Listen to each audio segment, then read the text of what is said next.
जी student आज जो है क्वेश्चन नंबर 3 जो है 6.2 का हम करने जा रहे हैं। क्वेश्चन नंबर 2 जो है क्वेश्चन नंबर 3 जो है इसमें लिखा है find the transpose of the following matrices. Find transpose find करना मैं शॉर्ट में लिख लेता हूँ। आपके पास ए मैट्रिक्स है 2.3 का क्वेश्चन नंबर 3 जो है इस क्वेश्चन नंबर 3 का ए पार्ट है जिसमें हमें वैल्यू गिवन है 3, 4 और -1 और 4 ये वैल्यू ट्रांसपोज फाइंड कीजिए। अब देखें ट्रांसपोज जो है वर्ड ट्रांसपोज पीछे वाले 2 क्वेश्चन में तो हमने मैट्रिसेस के कुछ टाइप्स पढ़ी हैं। तो ट्रांसपोज जो है ना ये बिल्कुल एक अलग टाइप है, क्वेश्चन का सलूशन है ये।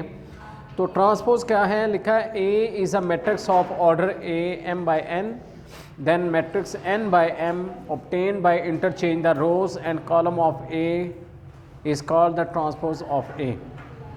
It is denoted by AT. जब हम ट्रांसपोज निकालते हैं तो उसको AT से रिप्रेजेंट करते हैं, यानी ऐसे एक ऊपर छोटा सा टी लगा देते हैं, ये ट्रांसपोज को ज़ाहिर करता है। तो ट्रांसपोज जो है ये कैसे हासिल होता है, कहता है by interchanging rose into columns. By interchanging rose into columns यानी रोज को कॉलम में तब्दील करने से। मतलब ये कि हमारे पास रो क्या है 3 और 4, ये एक रो है, हम इसको कॉलम में लिख लेते हैं 3, 4। इसी तरह ये एक सेकंड रो है 1 और 4, -1 और 4, इसको ऐसे कॉलम में लिख लेते हैं -1 और 4। तो इससे जो हमें मैट्रिक्स हासिल होता है ये कहलाता है ट्रांसपोज ऑफ ए। तो ये इसका ए ट्रांसपोज हो गया। इसका बी सेट जो है, बी मैट्रिक्स जो है ना वो देखते हैं। आपके पास बी मैट्रिक्स की वैल्यू गिवन है -3, -2, -1 और 4। तो इसका जब ट्रांसपोज लेंगे तो उसी तरह बी के ऊपर टी ट्रांसपोज का साइन आ जाएगा और वही रोज़ को कॉलम में बदल लेंगे। ये रो है आपके पास, इसको आप वर्टिकली कॉलम में लिख लें। ये भी रो है, इसको कॉलम में लिख लें। तो ये आपका ट्रांसपोज बने। सी मैट्रिक्स गिवन है यहाँ पे। सी मैट्रिक्स है आपके पास A - B, C and D। इसका ट्रांसपोज लेना है तो इसके ऊपर टी लगा दें, यानी जिसका भी ट्रांसपोज लेना है उसके ऊपर टी का साइन आ जाएगा। तो अब आप इसका वही ये रो है, इसको कॉलम में लिख लें। ये भी रो है, इसको कॉलम में लिख लें। तो इससे जो हासिल हुआ है ये मैट्रिक्स आपके पास सी ट्रांसपोज है। इसी तरह आपके पास डी मैट्रिक्स भी है इस क्वेश्चन के अंदर, क्वेश्चन नंबर 3 में L, M और N, P, Q और R और A, B और C, ये आपके पास मैट्रिक्स है। तो आपने इसका ट्रांसपोज निकालना है, डी के ऊपर टी का साइन लगा दें और वही ये एक रो है, इसको कॉलम में लिख लें, यानी L, M और N ऐसे लिख लें। ये भी रो है, इसको भी कॉलम में लिख लें P, Q और R, ठीक है। और इसी तरह ये ABC है तो इसको भी ऐसे A, B, C। तो देखें by interchanging the rose into columns और कॉलम्स इनटू रो, रो को कॉलम्स में लिख लें या कॉलम्स को रो में लिख लें, इससे जो मैट्रिक्स हासिल होता है उसको हम ट्रांसपोज ऑफ मैट्रिक्स कहते हैं। इसको नॉर्मली DT, CT, BT या AT से रिप्रेजेंट करते हैं।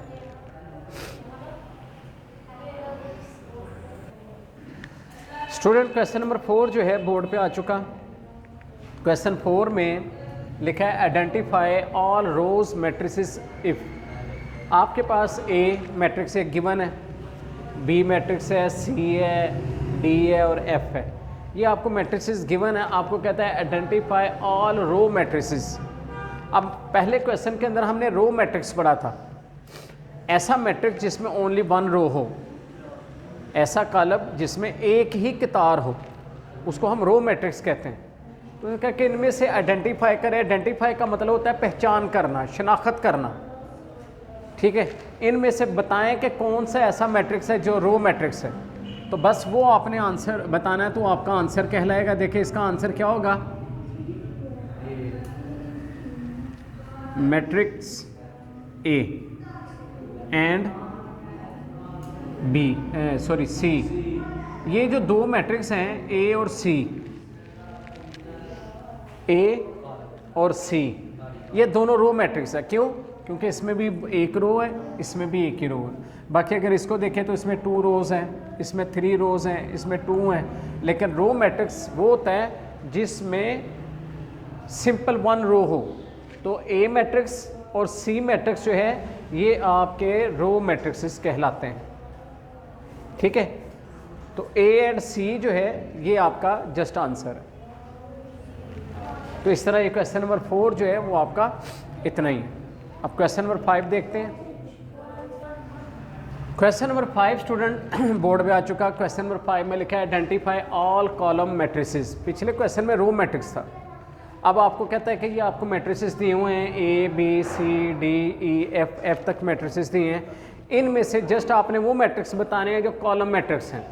तो इसके आंसर में बस आपने वो नंबर्स बताने हैं जो कॉलम मैट्रिक्स है। तो इसमें अगर देखें तो ए मैट्रिक्स जो है ये कॉलम मैट्रिक्स, उसके बाद सी मैट्रिक्स भी कॉलम है और ई मैट्रिक्स भी कॉलम है। ये तीनों जो हैं क्या हैं, कॉलम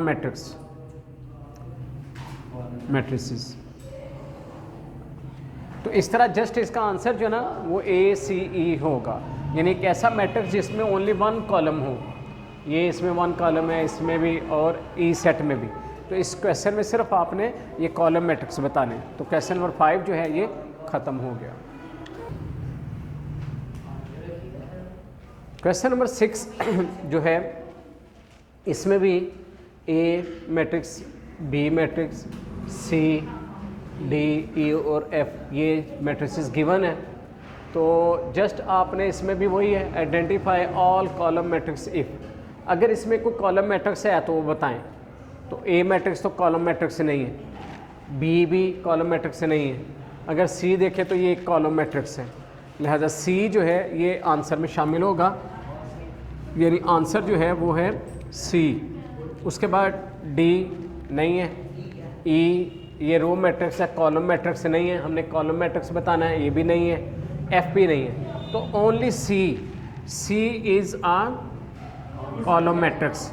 तो इस तरह ये क्वेश्चन जो है इसमें बस एक ही मैट्रिक्स है जो कि कॉलम मैट्रिक्स है। इस तरह ये क्वेश्चन जो है ये आपका ख़त्म हो गया, क्वेश्चन नंबर 6।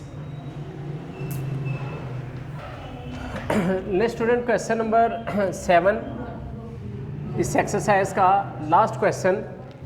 तो इस क्वेश्चन में लिखा है identify all 3x3 square matrices if.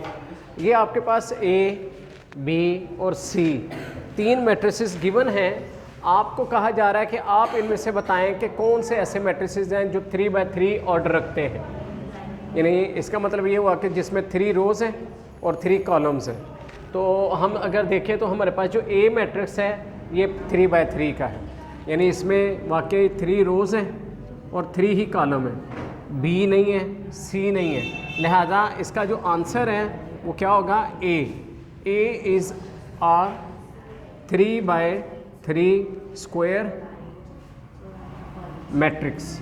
तो इस तरह जो है ये क्वेश्चन जो है ये कंप्लीट हो गया।